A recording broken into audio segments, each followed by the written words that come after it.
Yeah, that was my piston from my 2005 Suzuki GZ250. You're probably wondering what happened. Long story short, the engine blew up. But I'm going to give you guys an explanation of what happened. I'm also going to tell you guys the story of, how it broke down and what I ended up doing. And we're going to have more videos on this motorcycle because I plan on doing a full restoration of it myself. Wish me luck. Hopefully you guys stay tuned for the entire journey. If you're new, please subscribe with those bell notifications turned on. That way you guys don't miss any future videos. I'm not only uploading videos on my 250, I also have a Harley Davidson Road King. So I do videos on that as well. So make sure you guys stay tuned. Please drop a comment and a like. Let me know what motorcycle you're currently riding. And if you're not riding a motorcycle currently, what motorcycle would you want to buy or would you want to ride? Let me know in those comments down below because I'm always curious. And let's go ahead and get right into it.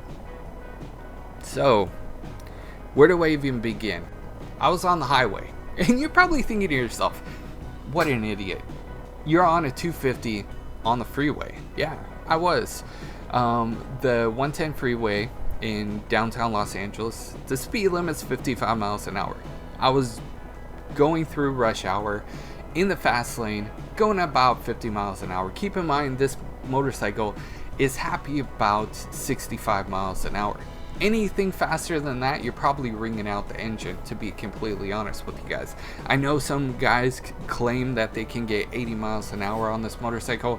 The frame, the shocks, the brakes, I don't know if that's safe, but if you're getting, 80 miles, if you're getting up to 80 miles an hour on a GZ250, what are you doing? I want to know. Because, I've gone 80, but downhill on this motorcycle, to be completely honest. But back to the story. I was going in the fast lane. I was lane splitting. I was in between two cars. It's legal in California, okay? It's perfectly fine to lane split in California. I have to mention that because some people freak out.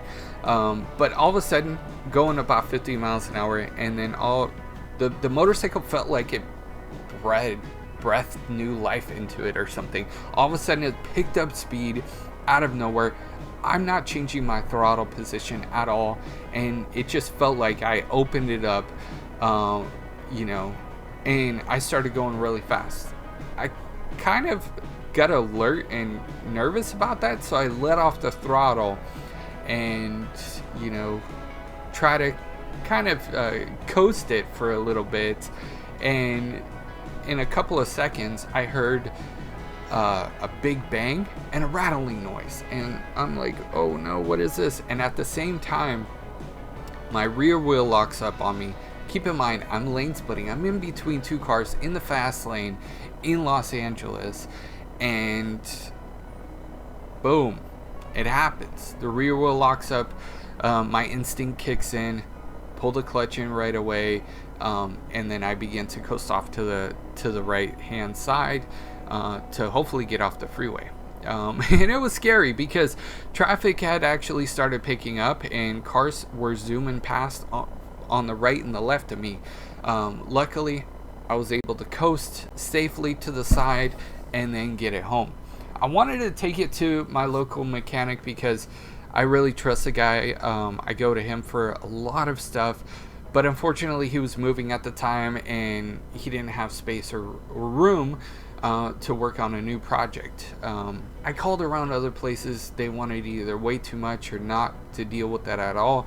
I couldn't really explain what happened other than the sound that the noise that I heard and what happened.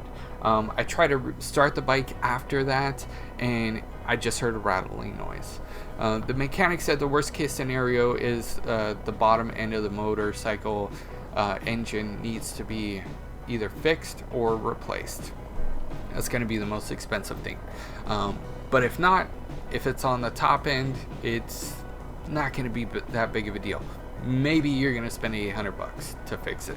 And I'm like, okay. But he didn't have time or space to do it. So the motorcycle was sitting for about a year, and I'm looking at it and I'm like, okay, I'm not doing anything with this motorcycle. Maybe I can at least open it up and see what's wrong with it, because it was killing me not knowing what happened. So I took the bottom end of the motorcycle apart, took the case, apart, and the clutch looked fine. The cam chain looked perfectly fine as well. It was intact. I was thinking that maybe the cam chain kind of like slapped off of it or something, and that was spinning around in the engine. No, cam chain was completely fine. So then my next thought was, okay, well, this was pretty easy, just taking off the covers off the side. But with it being the top end of the engine and the piston, the valves, I don't know. So a couple of months passed by, and I discovered a couple of YouTube videos. There's one guy that does a big bore kit. If you search on YouTube, big bore kit GZ250, he has a full video series where he takes apart the whole engine and then puts a big bore kit in a GZ250. So I watched that a couple of times over. He's got 5 videos on it. Just that way I could learn, exactly, how the engine is placed and what parts go where. And I also studied the user manual, the owner's manual, and I did all of that jazz. And I decided, what, I'm going to go for it.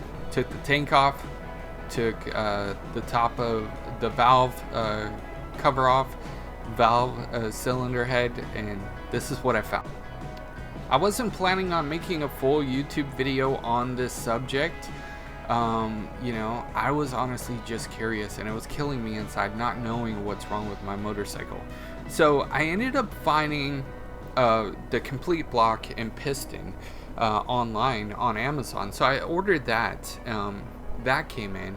I also found the cylinder head with the valves intact in it, used from another 2005 GZ250. So that's coming as well. I'm very excited for that. I have more parts coming as well. Hopefully you guys stay tuned for the journey, because I'm not a mechanic. I work on my own cars. I do pretty much everything when it comes to my own cars. With my motorcycles, I'll do the maintenance. I'll adjust the valves if they need adjustment. But other than that, this is gonna be my first real big thing, and I'm rebuilding the top end of this engine, which kind of nervous about, but also kind of excited about. So hopefully you guys stay tuned for this journey and see how it comes out. Will I get it to run? Will I be able to fully restore it, or will it end up in the shop? Make sure you guys stay tuned to find out what happens next. I'll have a new video on Wednesday, so please stay tuned.